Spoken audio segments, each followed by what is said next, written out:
everybody, to yet another episode of The Sassy Show with none other than yours truly, the audacious one, Audacious Alexa.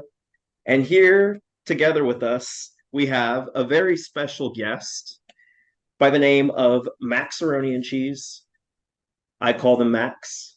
Max, Hello, thank you so much for having me. it's a pleasure.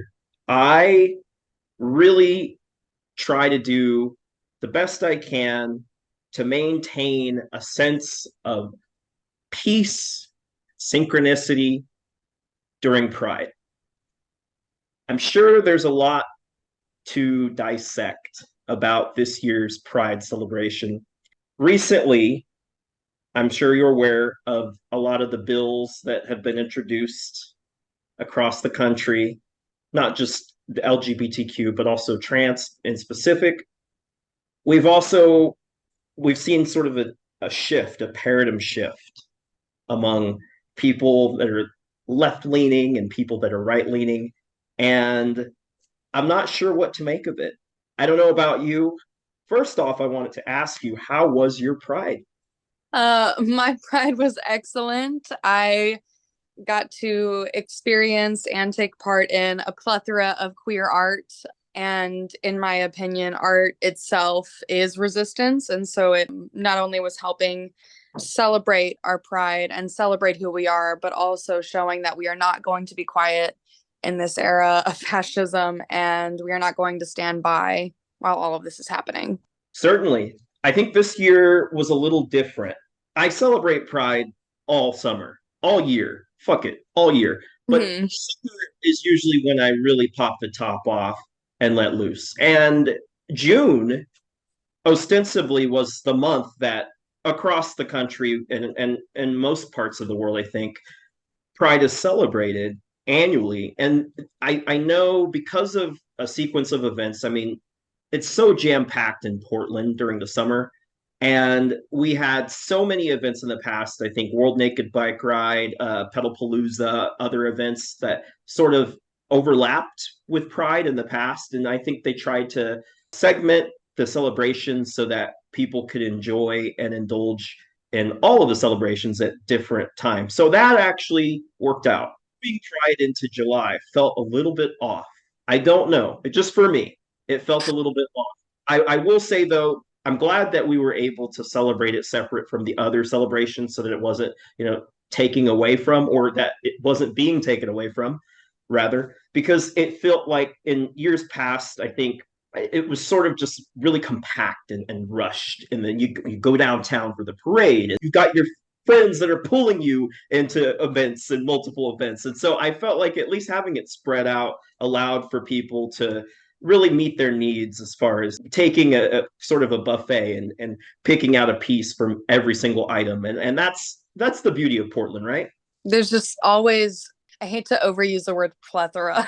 There's just always a plethora of different kind of events, different kind of artists that are coming out and coming forward. And there's just always so many things happening. And I know that because of that, there's so many of us that are so sleepy and so busy. But I'm like, I personally coming from a place where that drag is now banned. And I'm from Texas. I don't know if you knew that, but drag is now banned there. Judge in Texas has temporarily blocked the state from investigating parents who obtain gender transitioning medical care for their children. The governor of Texas had directed Child Protective Services to open the investigations, calling the treatments, quote, child abuse, unquote. 9 cases were opened, and despite tonight's ruling, for many, the damage is already done. Here is CBS's Omar Villafranca. This 14-year-old is the transgender son of Amber and Adam Briggle. They don't want us to use his first name because last week, Child Protective Services showed up at their house to find out if his parents were providing care related to their son's transition. I was in the fetal position on the floor, gripping the floor because the room wouldn't stop spinning. The stakes have never been this high or real for us. Last month, Republican Texas Attorney General Ken Paxton issued a legal opinion that said gender-affirming procedures and treatments, when performed on children, can legally constitute child abuse. Texas Children's Hospital, the country's largest pediatric facility, paused all gender-affirming therapy for children. Republican State Senator Charles Perry agrees with the directive's intent. I'm faced with the welfare of a child that, and I think the data supports it, that is not mature enough to have these decisions being made for them to understand. In 2016, the Briggles invited Paxton and his wife to their house for dinner to talk about transgender issues.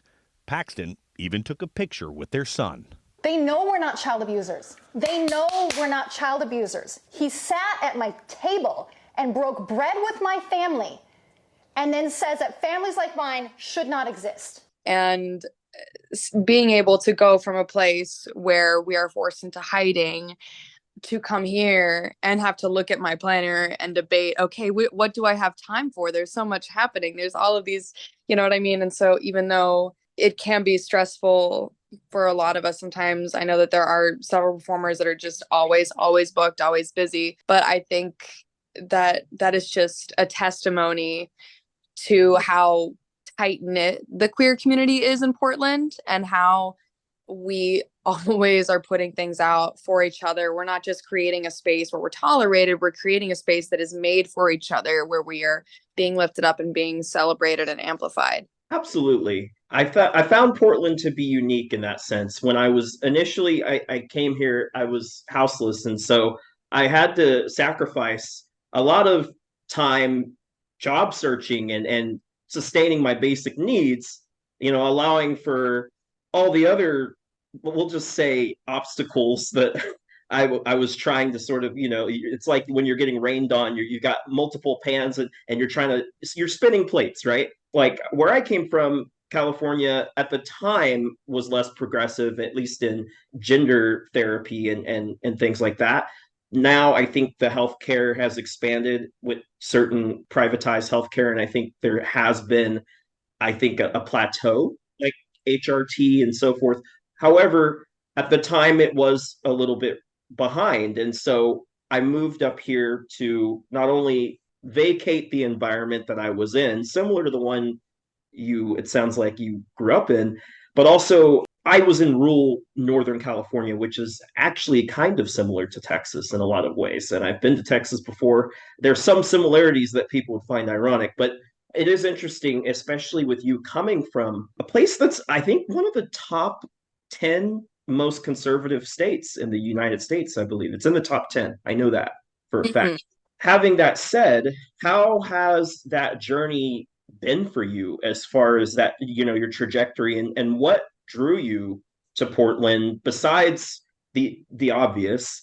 Beneath all that, what was it that made you pick Portland of all the cities? There's Seattle, there's Vancouver, BC. I mean, that would be a little harder just with the visa and all that, but what was the distinction about Portland that really just drew you in? It was actually because I had a friend who I had been in church with them growing up, and we both got older, both came out of the closet, and we reconnected after some years. And I remember they were talking about how they moved to Portland and how it was just like a completely different world. They were able to have a partner for the first time.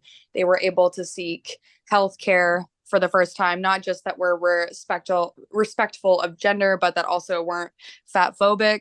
They talked about how healing the space was, also just being like around so much nature and around so many queer people, and how the mistreatment that and the stuff that happens in Texas when you are a trans person, when you're in the workforce, whenever you're trying to be out in the community, is vastly different than the way that you're treated in most areas of Portland, and at least in my experience. And like, they were telling me all of these things. I was like, that's it, because I am a person who, whether it comes to like a doctor referral or a therapist referral or, like a place to work, like I always like to have someone that I know, that I trust and care for, that has been in that situation, give me I have had XYZ experience, and like if it was a bad experience, this is a lesson, you can learn from it and not repeat this experience, so you don't have to experience that, or I can tell you how amazing it was and you can try it for yourself. And if it doesn't work out, it doesn't work out. But here, at least you know that it is possible to have that experience. So it was really just hearing my friend and hearing the turnaround in the way that they were speaking, in the way that they were articulating, just the way that they were living their life, where they were just like, I'm out, and I'm like, people don't look at me like I'm crazy if I say what my pronouns are. You know what I mean? Just little things like that, where I was just like, I feel like I'm talking to somebody who just had so much weight lifted off their shoulders. So that was why Portland. The greatest stories ever told are those that ones we've lived. And there isn't a saying that's true enough. I feel like knowing people personally, it brings a different perspective. And seeing that you had, I guess this Portland experience in and of itself it's been like a growth plate for you, and you've really flourished here. And seeing your social media and just taking a cursory glance at some of your links and your posts and stories, it makes me feel warm inside, because it's important to have not just like a space that you can come to, but it's a place that you can call home.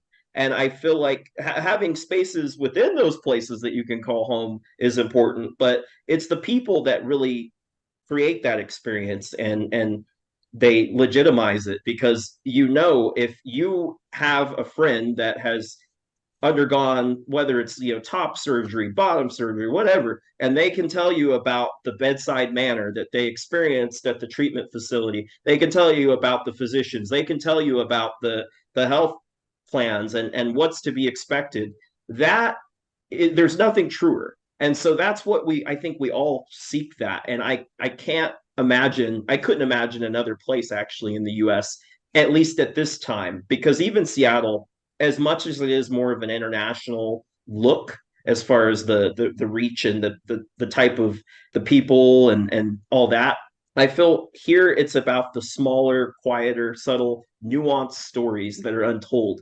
And when you go on Reddit and you look up what's the difference between Portland and Seattle, that's one of the answers that often pops up about the subtleties. And that's what I can appreciate about here, among other things, the topography.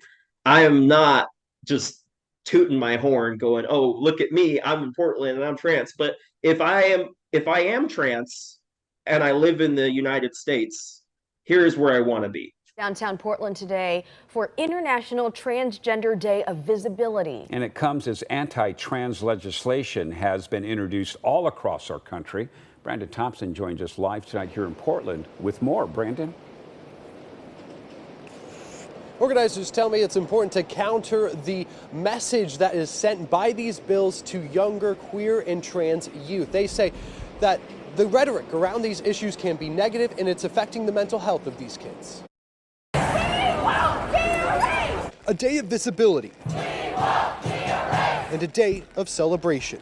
I want them to feel a sense of community. Marching across downtown Portland. Realizing that we're in a pretty cool place in Portland and in Oregon. Joining marches across the country. There are other marches happening around the country today, and a lot of those marches are in places that these are not rights for them. Engler points to laws that ban gender-affirming care, bathroom access, blocking participation in sports, and banning books talking about gender identity and sexual orientation.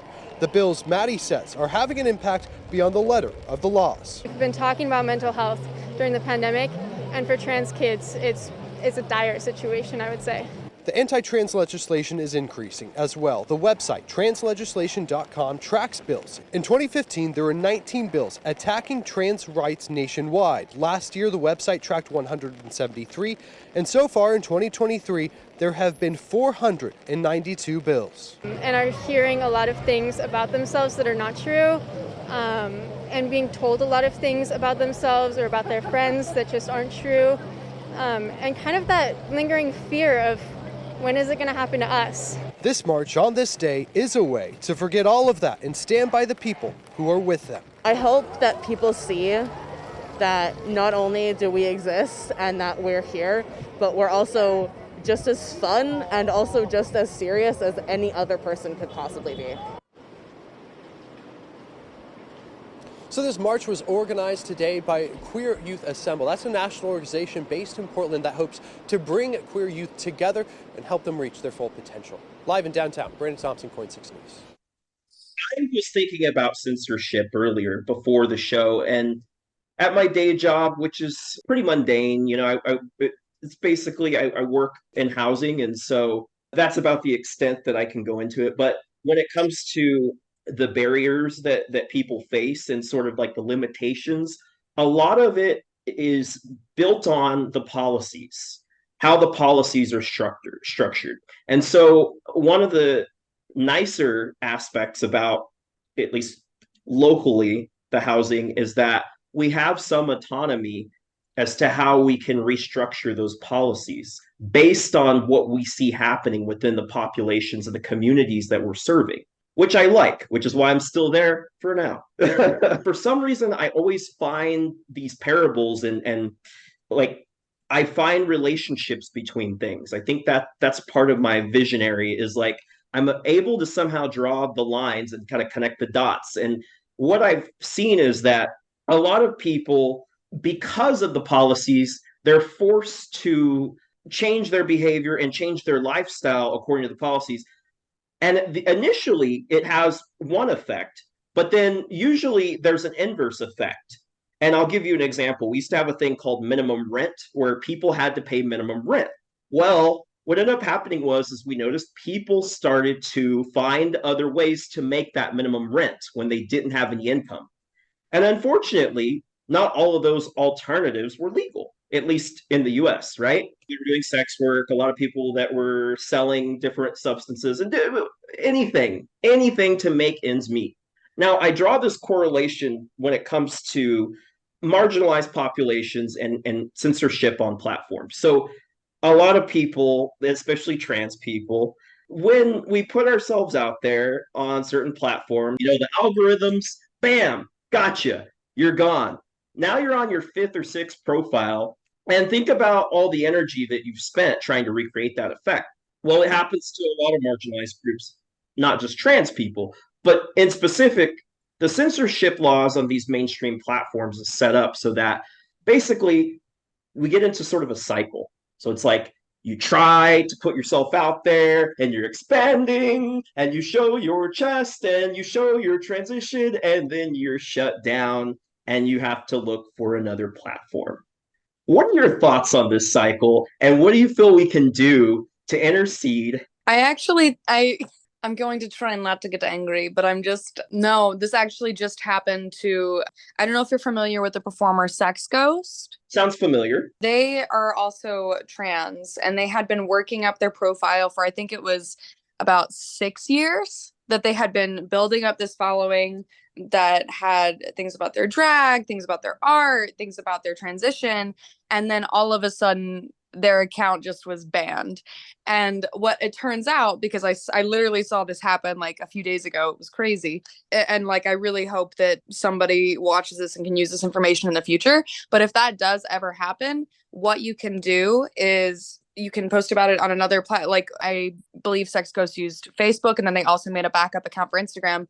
But they had all of these other people in the community reporting that false reporting or like false reporting, where it's just like this was a wrongful takedown, and it's also definitely transphobic because there's one bottom line in these accounts that you're taking away.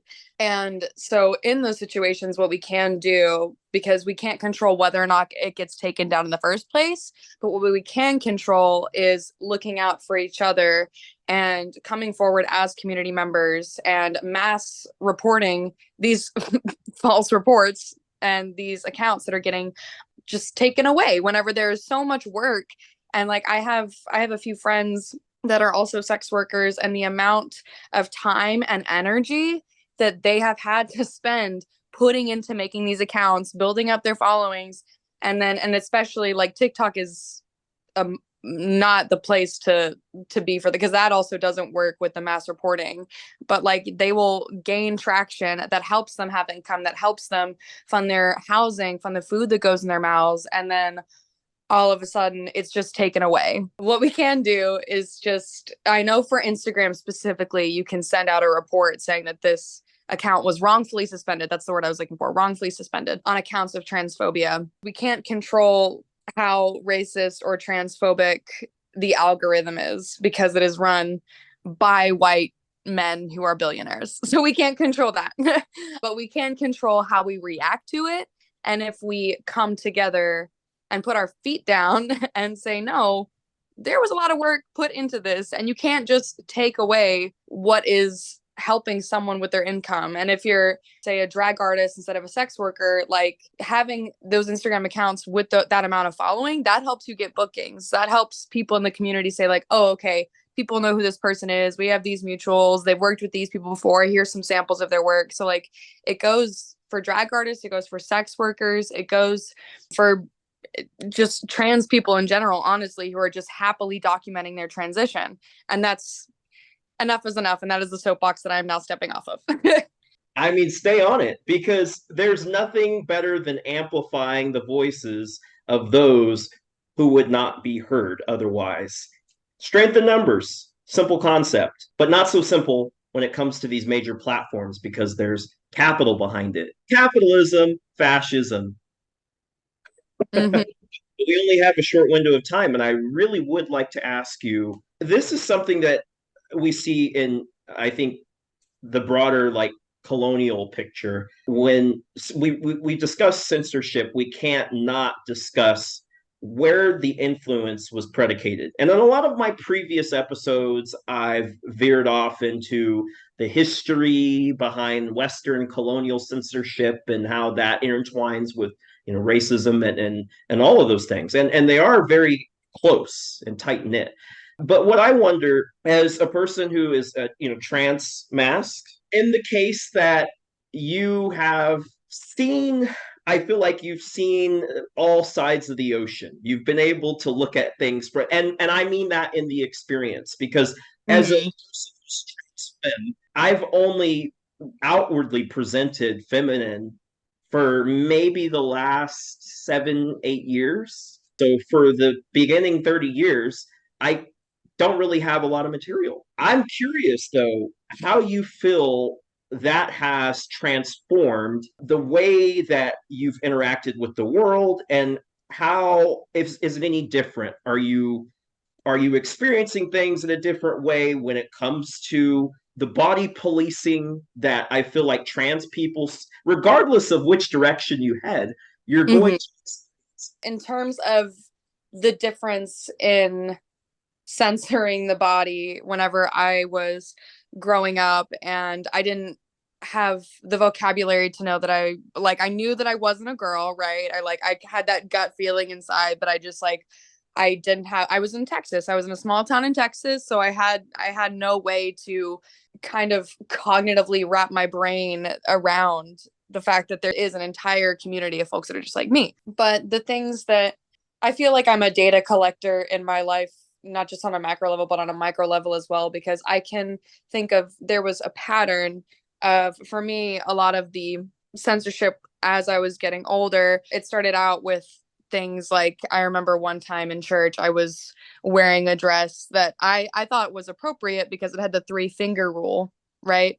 And I remember I got sexualized by the men in the church, and it was a very uncomfortable experience. And I was 12, I think, at the time. I was pretty young, if not younger. And so it started out with just the way that I was dressing, where it was just like I was put into a place of shame around my body because I did not want the attention of the older cis men in the church communities that I was in. So in my younger days, that was primarily where it was whether I was wearing like shorts, and I have very long legs, and I always have. So it was really hard to try to find clothes in the summertime in the Texas heat, where I'm just like, I just want to be able to not sweat and play and move. I'm a kid, but then you get all of these looks and all of these stares and all of these comments by these older men. And it's just like, you're not directly told, unless you were like me. I was told multiple times by my mother, like, you're not walking out of my house looking like that. You know what I mean? I often just like made the choice not to wear things because I didn't like the attention. And then whenever I got into my teenage years, and I was kind of starting to get a little more androgynous, but the censoring then came from my body hair. It wasn't about showing skin anymore. It was literally the fact that I made the decision not to shave my legs. I made the decision not to shave my underarms. And I also made the decision to chop off all of my hair. And boy, oh boy, you would have thought that I was like just being a little roughy and being a scamp or something, with like the way especially that my family reacted to that. But at that point I was just like, I'm not going to be put in a corner about the hair on my body. I was already put in a corner growing up by all of these older men sexualizing me, and also in a way because the reaction of attraction that was met by the older men whenever I started growing out my leg hair and looking more masked and like feeling more at home in my body, like a little bit at a time. It was also simultaneously, and I didn't even realize this at the time, but it was a way of me armoring myself so that not only did I feel at home in my body, but I knew that because older men, the reason why they like, and I'm sure you know this already, this is an echo chamber, the reason why they prefer AFAB folks to be hairless is because they resemble children, and it is rooted in pedophilia. And so I was just like, I am not a child that is going to be taken advantage of. I am not a child that is going to be sexualized or manipulated. This is my body. I'm going to do what I want with it. And my body is not yours to touch. It is not yours to look at. So it went from attraction to disgust with the censorship aspect of it. And then for now, like being, so we like covered when I was a child, whenever I was a teenager, and then as I got older, it was very, very nice to see it started chipping away little by little, because I realized I was like, because I am a data collector, because I'm recognizing these patterns of like, these are the people in my life that judge me whenever I grow out my body hair. These are the people in my life that judge me whenever if I were to wear like a bathing suit and my bush is showing or something like that. And they look at you with complete disgust, then I made the choice. I was like, fuck that. I don't want to have anything to do with that anymore, because this is my body and I am done. And I'll still get, occasionally, like whenever I moved here, it was in the winter time. So it was very like Twilight, Forks, Washington energy. And so I was wearing pants. So a lot of folks like couldn't really tell that I was growing out all of my hair, but like I got refused service almost at a 7-Eleven like a couple of months ago because I was in drag makeup. So it's not only about my hair now, it's also about the drawn on hair. So, but again, that was just in one tiny part of Portland, because as you mentioned before, it's like the tiny communities within the community. So I just happened to walk into the wrong gas station one day, and it's become easier to identify who to surround myself with, because I can recognize through patterns when someone is going to try to censor my body or shame my body. And it also, like, it's very interesting as to how it has shifted throughout all of those moments of my life. And it's helped me through that understanding of myself just gain a better understanding about what makes me feel comfortable. Because the fact is, I'm not just growing out my leg hair for armor. I'm not just doing it to detract attention, because I'm not a child anymore. I'm not just doing it for that reason. I'm doing it because it's who I am, and I don't want to fucking hide it. Yes. So there's just so much in what you said. And I think one of the important decisions that I had to make, and this is something you mentioned that really resonated with me, was the distinction that I recognized people were going to perceive me how they wanted to, regardless of which path I took, regardless of how I presented or portrayed myself. If they wanted to misconstrue it, they would. And this is a lesson that I've had to learn over the course of a significant amount of time. This isn't something that just came to me. It's a part of growing up and a part of growing into yourself. Rather, instead of this growing up, I think we should call it growing into yourself or growing into your truth. That's where the line is drawn. I think there was a Voltaire quote, and it's actually in one of my upcoming films. It's about knowing who has power over you. And I think the quote, I might misquote this, but I believe it was, if you want me to tell you who has control over you, tell me who you're not allowed to criticize. And so this is, we could apply this to many things. Like if we're talking about the political spectrum or the stratification of wealth and race and all those things and interwoven in capitalism, right? And how that impacts, our care and our treatment and our day-to-day lives. And the trans mask and trans femme experience, in a lot of ways, I feel is a juxtaposition, because I grew up in a church environment where I was taught that, I needed to be married as soon as possible to a cis woman, and I needed to be straight and provide fully in every way. And this is not to say for those that choose that path that there's anything wrong with it. I do feel it's not so much about the path as it is not allowing for the choice. Or if I may say this, I feel in some cases parents making that choice before the path is chosen. And it's interesting that I find it ironic that you see this with a lot of the religious class, and especially those that are positing that the transgender agenda focuses on the youth and trying to convert others to become trans earlier than, say, the predecessor, like ourselves. That's what the whole lightning rod, dog whistle is designed on. And the right is galvanizing their base with that, because that's about all they have left, the low-hanging fruit. And so what we have to do is we have to think about it for a moment. When I was growing up as a Jehovah's Witness, for instance, I was forced to go door to door. My mom had me circumcised, kinds of choices about my body. And I love my mom. I want to make that very clear. She's of all the cis women in the world, she's number one and always will. But that being said, choices were made that are permanent, right?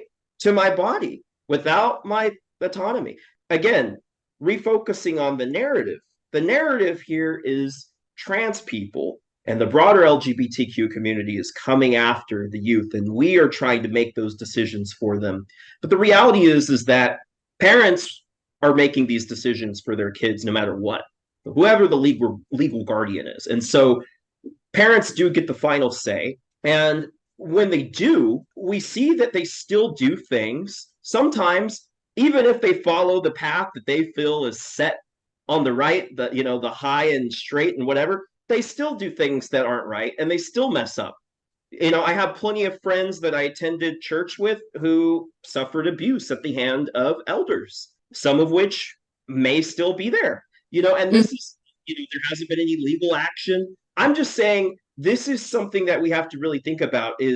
There's sort of this like polarity between, oh, well, it's like the left is trying to take everything and this and that. And it's like they've almost made it it's like a straw man argument, because everything is designed around, it's all about grooming kids and coming for kids and everything. And once it devolves to that, then it's like, oh, well, yeah, trans, screw them. And then whatever their gay agenda is. And then everybody else in the LGBTQ community gets thrown in there. And then they're afraid and fearful. And then a lot of them are pulling away too. Very volatile time, because we're really starting to see the governments intercede and sort of take direct action to try to dissect and destroy the community. And I don't know exactly how things are going to come out on the end of this, but I'm afraid. Today we have critical race theory, parental rights, and of course, grooming. Those last two have been rallying points for anti-trans politics. But now Trump is going further than Atwater by dispensing with much of the coded language. Cutting taxes is too wonky. Loudly demonize transgender people by name is so much more direct. And he's going further than Atwater and Wallace ever did by openly telling his supporters to their faces how he is exploiting their prejudices for personal gain. Atwater and Wallace said this stuff in private. Trump is saying it, the quiet part, out loud, in public, in real time, to his supporters. and he doesn't even believe this stuff or give a damn about trans issues. Or else he wouldn't have blasted North Carolina's Republican restrictions on trans people using public bathrooms on the campaign trail back in 2016. Yeah, really. Remember this? You leave it the way it is. There have been very few complaints the way it is. People go, they use the bathroom that they feel is appropriate. There has been so little trouble. So little trouble. What's changed since then? Trump's base. About transgender, everyone goes crazy. Yeah, because it was never about economic anxiety or being left behind or globalization. It was never about policy. It was about being given public permission to hate. Some days it is just very, and thank you for sharing that. And thank you for being open about how you are feeling afraid, because I think that if we weren't feeling afraid, if we weren't feeling angry, if we weren't feeling betrayed, if we weren't feeling disappointed and heartbroken by this country that we are living in, then I would say that there would be something immensely wrong. It honestly makes it difficult to just exist sometimes. So many feelings are being felt by the community, and I know that it's terrifying, but I'm very glad that we are feeling those feelings, because doing so means that we are present and we are awake to what's happening. And I would be more terrified if everybody acted like everything was fine, because it's not. We are living in a dystopian world that is ruled by cis white male billionaires that hold all of this power. And I think that the most powerful thing that we can do is, and my friend Given said something really beautiful to me a while back. We were having a conversation about just the state of the world and how everything is going, and he told me that everybody has a little bit of magic in them, whether their magic helps them create art, whether their magic helps them organize protest, whether their magic helps them with direct community work. Everybody has something inside of them. And that stuck with me when he said that, because I think that that really is so true. Because everyone, a big question, it's that the question always is, what can I do to help? What can I do to help? What can we do? We're in this terrifying time. What can we do? And the truth is that everyone has something different that they can bring to the table. There's no one thing that we can do for this revolution. The one thing that we can do is find our, as my friend Given calls it, our own magic, our own cosmic magic to bring forward, to help show this resistance, to help whatever it is. If we stay in touch with our humanness, if we stay in touch with our feelings, if we stay in touch with what lights our soul on fire, we are going to come out of this. I don't know how we're going to come out of this.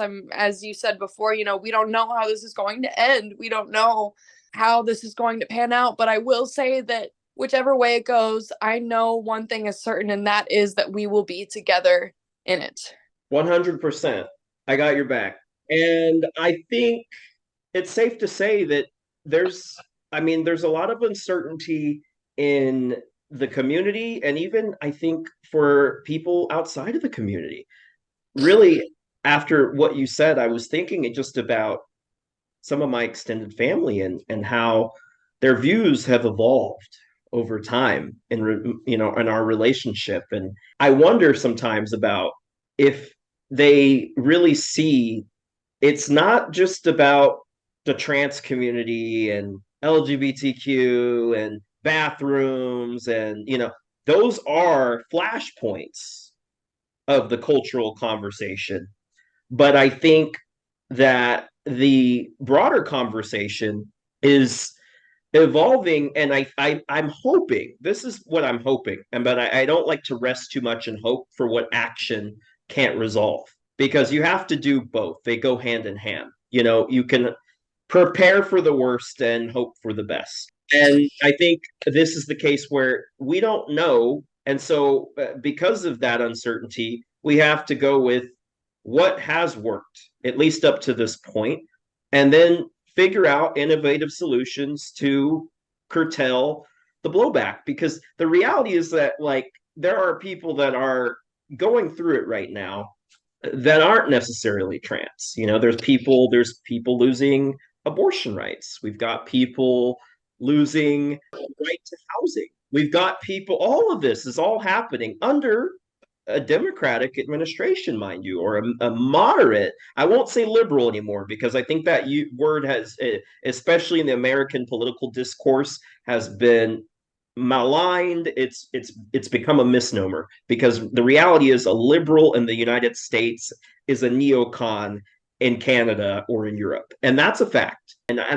This is what I find also perplexing is trans people, we're being used as a lightning rod at the middle of the political discourse right now for the extremities, right? When people from the right say, well, this is what the degeneracy of the left can do. The degeneracy of the left. This is a result. I'll never forget in 2020 when I was arrested and Tucker Carlson took my mug and plastered it all over the internet.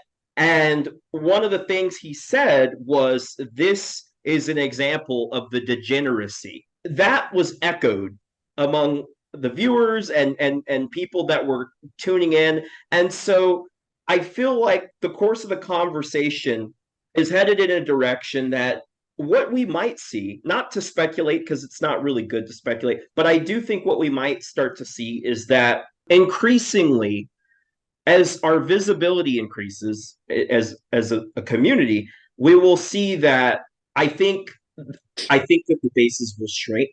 I think that you're gonna find I genuinely do. I think that there's a lot of people that are vacating what they feel is the left because of the political jockeying and the dodgeball that they're playing, using us as dog whistles to try to say, like, look at the degeneracy. This is what happens. And so some people that are like, well, I thought I was middle left, but I guess I'm not. I guess I'm just going to have to go. And I always feel like that's just a trope, right? Because it's just like saying, like, well, George Floyd, that thing was bad. But actually, when I see these riots, I want to get out my Tech 9 and blast a cap in those, that's the same conversation, right?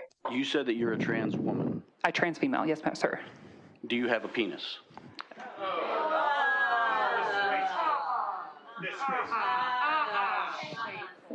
That's horrible. Yeah. You're the one that brought that into the discussion. I never said anything about genitalia. Oh, it has everything to do with genitalia. I don't know what my rights are right now. Audience, if you want to stay in here. I don't know what my rights are, but that question was highly inappropriate. You do not have to answer any question. If you're through, we'll dismiss you.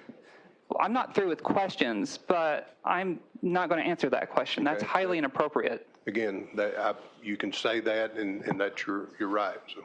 Okay, I'm a healthcare professional, a doctor. Please treat me as such. Next question, please. But we still see that this is, like, again, a part of, it's not just in the United States. We are even seeing it across the globe. We're seeing people, as far as trans rights, I mean, the UK made a huge revision on their trans rights, and there were huge losses in the UK. There's other countries that have followed suit.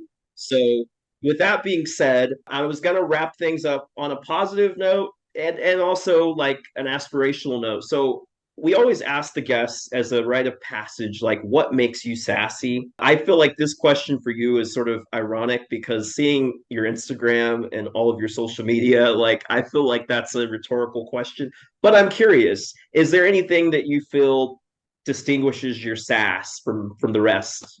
My unapologetic passion, my unapologetic silliness, my unapologetic sexiness, and the way that those intersect, because like I love sharing all of those sides of me, and I know that that can also like cause judgment and everything, you know what I mean? Like you said earlier, like you can't control how others perceive you, you can't control how others react to you.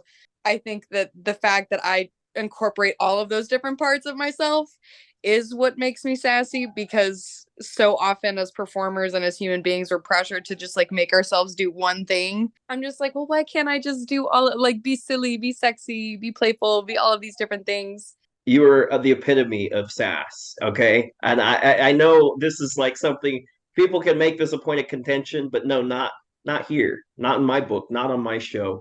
You are the sass. All compliments due. Max, thank you so much for coming on the Sassy Show. For those of you who are tuned into Spotify, please be sure to catch. We have retro episodes every week. So if you go to the Sassy site at www.sassyshow.com, you can check those out as well. I always like to end this thinking of the viewers and the listeners. You are much appreciated, and you need to know that. As always, be kind to yourselves, love one another, and most of all, take care of yourself. Alexa, out.